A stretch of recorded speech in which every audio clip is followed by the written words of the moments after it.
Baba wetu, neno lako hili lilinakiliwa kupitia kwa Roho Mtakatifu wa Mungu. Tafsiri ya neno hili pia ni Roho wako Mtakatifu. Na kuomba Mungu wetu tujalie Roho wako Mtakatifu aweze kutuongoza na kuweza kuelewa neno hili, ndiposa liwe la manufaa katika maisha yetu.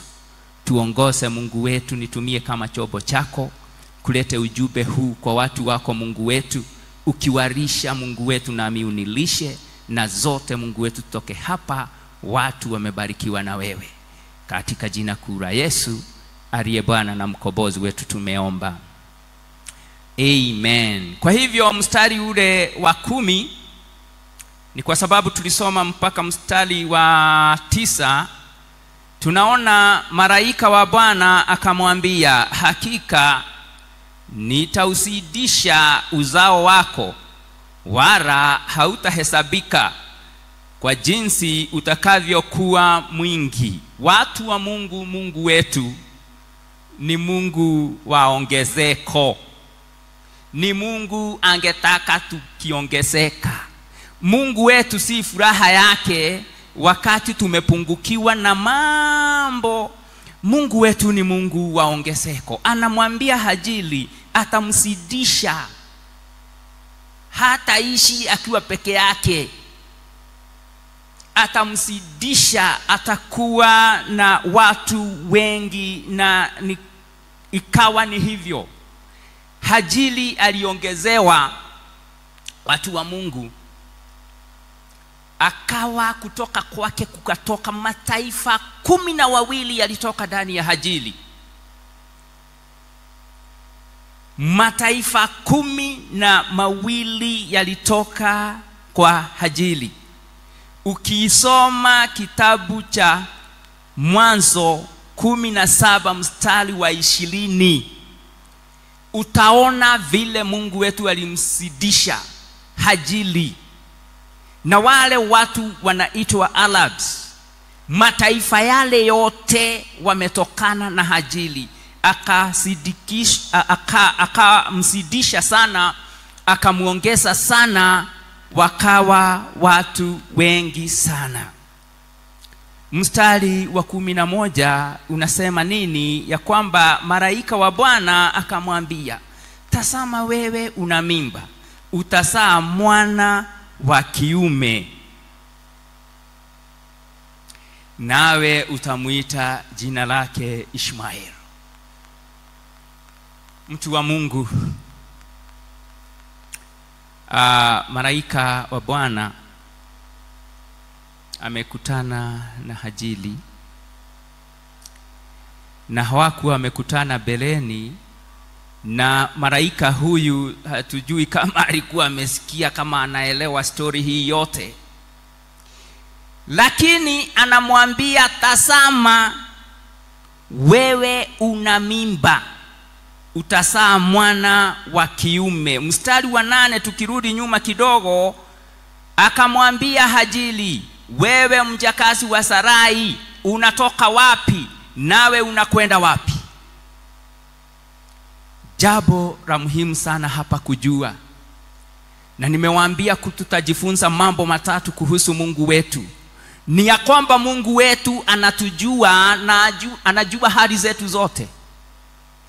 Mungu wetu anakujua ulivyo na anajua hali zako zote.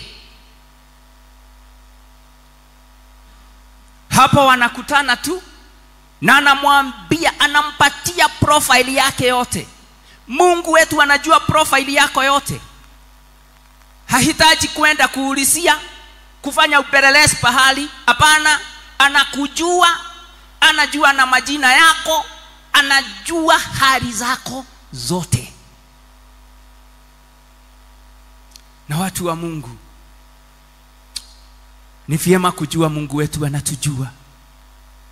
Alisema aje kuhusu Yeremia kabla hajazaliwa? Hebu tusomewe lile andiko la Yeremia 1 mstari wake wa 5. Yeremia 1 mstari wake wa 5. Sikiza mtu wa Mungu.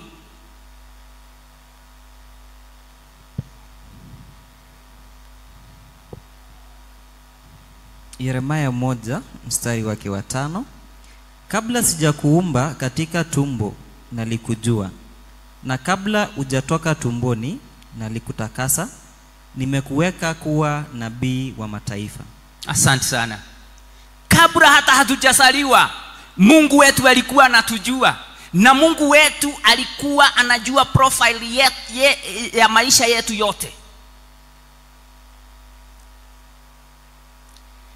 Mungu wetu ni Mungu atujuae. Mungu wetu ni Mungu ajuae hali zetu zote. Aliona Hajili pale mbeleni wakati alikuwa mtiifu. Alimjua wakati alishikwa na hiyo majifuno na kiburi na mambo ya ukaidi. Alimjua hata wakati ametoka pale. I want to put this to you, ya kwamba Mungu alikujua tangu mwanzo hata kabla hujasaliwa. Alikujua ukiwa mtoto mchanga.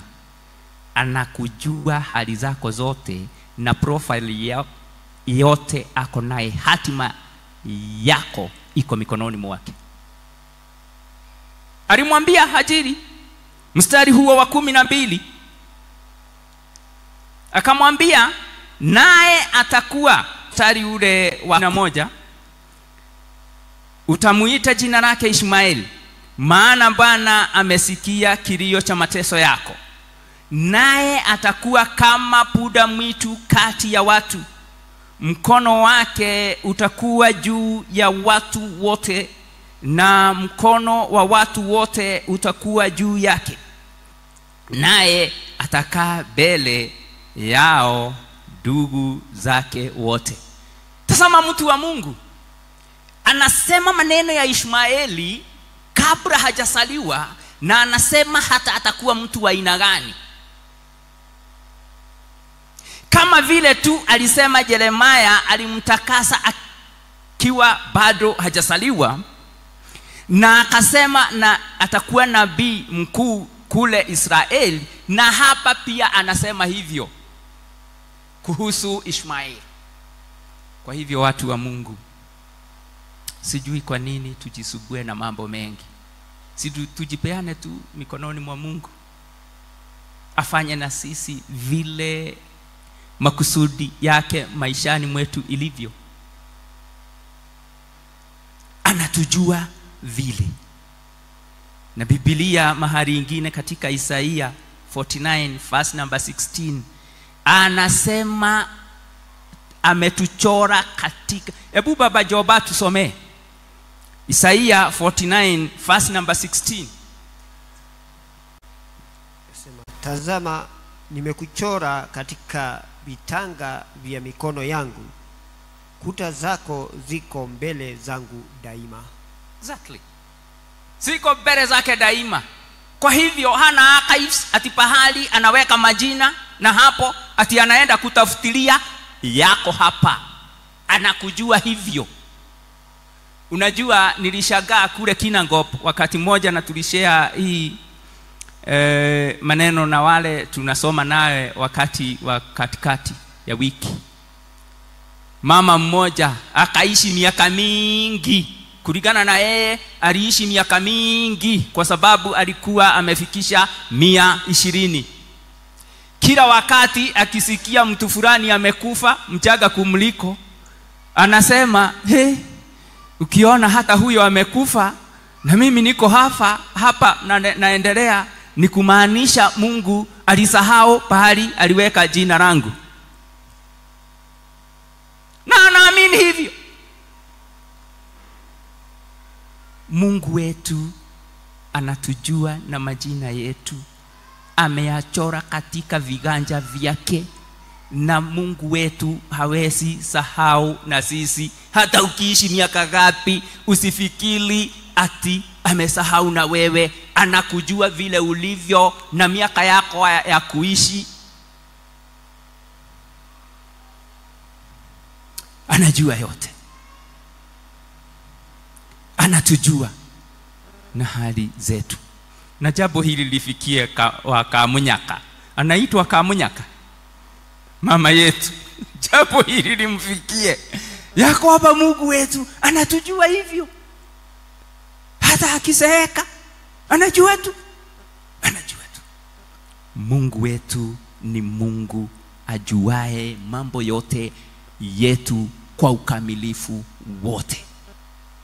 Number 2, Mungu wetu ni Mungu asikiae. Mstari ule wa 11 sehemu yake ya B inasema, utamuita jina lake Ishmaeli, maana Bwana amesikia kilio cha mateso yako. Ishmael, jina hili Ishmaeli linamaanisha Mungu amenisikia. The Lord have been heard by the Lord. Ishmael ni kumaanisha Mungu amesikia. Watu wa Mungu, nataka niwaambie, Mungu wetu anasikia kilio chetu. Hakuna wakati unaenda kumulilia Mungu asibe masikio yake asikusikie. Tazama huyu mjakazi wa Sarai, ako kwa mateso, ako nyikani, hana chakula, hana mafasi, hana nini, hana pahali pa kulala usiku, analala nyikani katika baridi. Na analilia Mungu, na Mungu anasikia kilio chake. Watu wa Mungu, Mungu wetu ni mwenye rehema nyingi, ni mwenye fadhili nyingi, anasikiaga kilio chetu.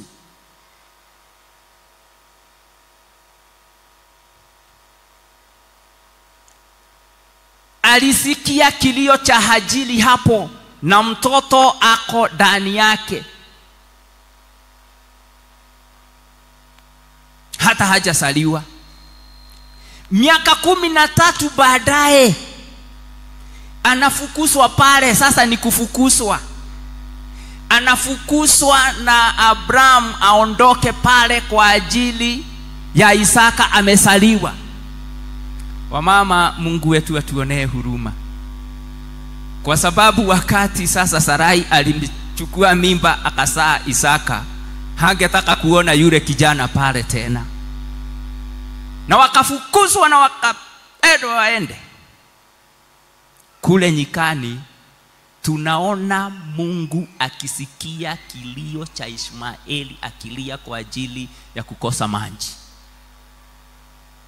Mungu anasikiaga kilio cha watu wake. Mtu wa Mungu, ni vyema ujue kilio chako unaelekeza wapi. Ni kwa sababu kuna watu wanaelekeza kilio chao kwa watu, na hakuna usaidizi unaweza toka pale. Unaweza elekeza kilio chako kwa ndugu yako, ako na shida zake, hataweza kukusaidia. Kuna wakati moja hapa nchini mwetu kulikuwa na mambo ya gharika na nini na nini, na kuna mama alikuwa analetwa kwa TV mara nyingi, serikali saidia serikali. Mlisikia mambo kama hayo? Mliyaona? Serikali saidia. Sijui kama alisaidiwa na serikali. Mimi nataka kuamini angemulilia Mungu ingekuwa heri, kwa sababu wale wanalilia Mungu, Mungu anasikia kilio chao. Mungu akasikia kilio cha Hajiri. Nataka nikwambie mtu wa Mungu, Mungu atasikia kilio chako. Musa aliongoza wana wa Israeli wakatoka nchi ya utumwa Egypt, wakaja adui zao wamewafuata nyuma, na vitu vyote vya vita, na wakafikia katika ile bahari ya Shamu. Pande hii ni maji, wakiingia kwa maji watadrown. Nyuma yao ni adui zao, na ukuta, Mungu ameweka ukuta wa wingu pale adui zao wasiwafikie. Ikawa sasa hakuna kwenda mbele, hakuna kurudi kwenda nyuma. Musa alililia Mungu, na wakati Musa alilia Mungu, Mungu akamwambia, inua hiyo vimbo na uguze lile bahari. Mungu akasikia kilio cha Musa, na pale kukatokea njia kafu, wakafuka mpaka ng'ambo ile ingine. Mungu anasikia kilio cha watu wake. Na wakifikia ng'ambo ile, wakaenda siku 3 mfululizo bila maji. Pahali ni jangwani, pahali kafu, hakuna maji. Wakafikia pahali kuna maji, lakini ile maji ni salty, si maji mzuri, watu hawawezi kunywa. Musa akaenda akalilia Mungu tena. Mungu akamuonesha mti, akaweka kwa ile maji mpaka mahali pale kulikuwa kunaitwa Mara, kwa sababu maji ni baya, hawawezi kunywa. Mungu anasikia kilio cha watu wake. Kwa hivyo watu wa Mungu, tujue ya kwamba Mungu anatujua na hali zetu zote.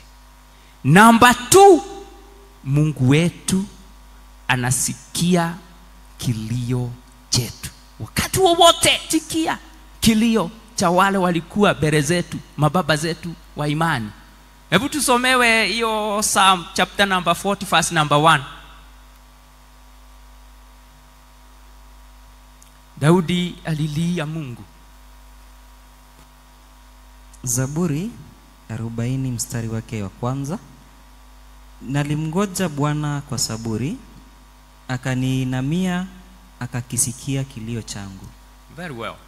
Akasikia kilio changu. Mtu wa Mungu, kuwa na mazoea ya kumlilia Mungu.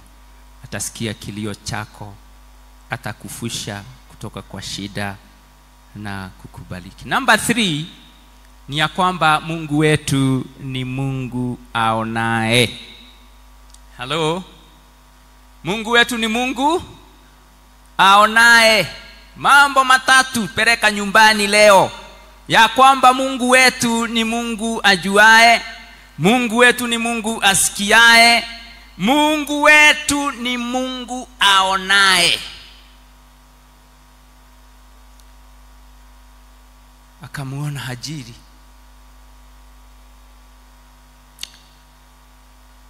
Alimuona Hajiri katika mateso yake. Mstari ule wa 13 unasema, akaliita jina la Bwana aliyesema naye, wewe u Mungu uonaye.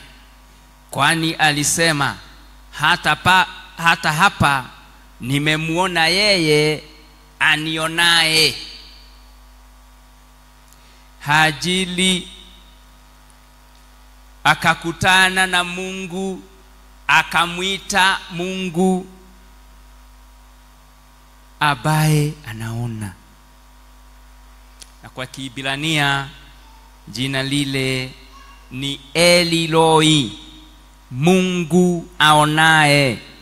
Tazama mstari ule wa 14, kwa hiyo kizima kile kiliitwa Beer-lahai Roi. Roi ni kusema aonaye. Kwa hivyo kizima kile kikaitanishwa na Mungu aonaye, Eliloi. Tazama kiko kati ya Kadeshi na Beredi. Watu wa Mungu, Mungu wetu ni Mungu aonaye. Alimuona Hajiri katika utiifu wake, akaona Hajili wakati wa masumbufu yake, akaona Hajili katika urejesho, na Hajili akatafakari mambo haya, akaja na jina hili, Mungu aonaye, Eliloi. Kama umewahi sikia jina la Mungu akiitwa Eliloi, ni kusema Mungu aonaye. Na kwa hivyo watu wa Mungu, katika maisha yetu ya Ukristo, hatuhitaji mtu wa kutufuata nyuma akiangalia tunaishi maisha ya namna gani. Hapana. Ukiwa nyikani kule uko peke yako, ama katika giza lile kubwa na uko peke yako, fanya mambo ya usafi na utakatifu wa Mungu, kwa sababu anakuona. Mnanielewa watu wa Mungu? Sio ati unahitaji pastor awe akikufuata kila mahali. Hapana. Ama watoto wetu, wanalika wetu, wakati umeenda town na kila pahali, you don't need your parents to be following you all over the place. Hapana. Mungu wako pale anakuona. You don't need a supervisor. Mungu wetu ni Mungu aonaye. Mungu wetu atusaidie kuelewa Mungu wetu na njia hizi tatu, ya kwamba Mungu wetu ni Mungu ajuae mambo yote kwa ukamilifu. Mungu wetu ni Mungu asikiae kilio chetu chote. Mungu wetu ni Mungu aonaye, na anaangalia, anaona kama unafanya mazuri au mabaya. Si ati anakuangalia tu hivi. Hapana. Mstari wake wa 3 wa Mithali 15 unasema anaangalia akitafakari wale wanafanya mazuri na wale wanafanya mabaya, wale wanafanya maofu. Ombi langu AIC Bahati ni ya kwamba wakati macho ya Mungu yametuangalia, yataangalia yaone tunafanya utakatifu na usafi wa Mungu, na tarubeta ya Mungu ikilia, tunachukuliwa, tunabadilishwa miili. Lakini si mambo ya kuficha. Hapana. Si mambo ya kuficha. Kwehithanira white. Hakuna. Mungu wetu ni Mungu aonaye.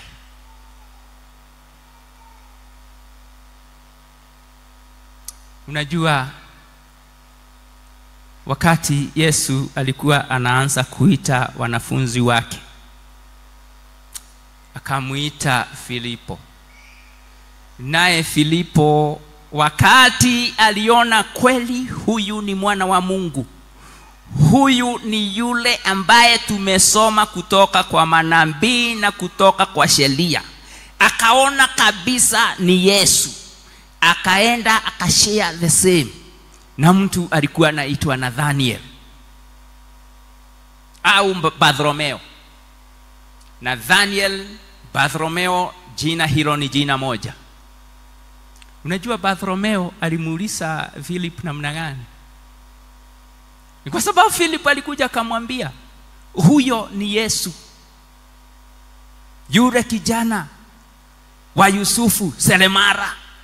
Huyo ndiye yule tumekuwa tukisoma atakuja na ni yeye kamili.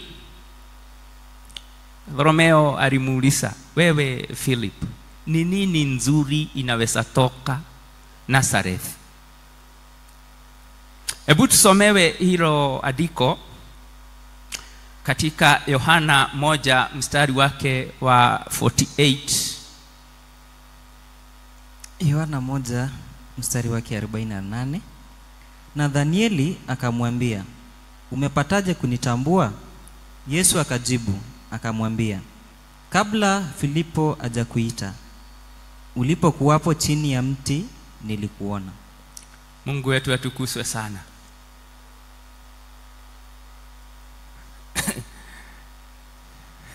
Nathaniel alishangaa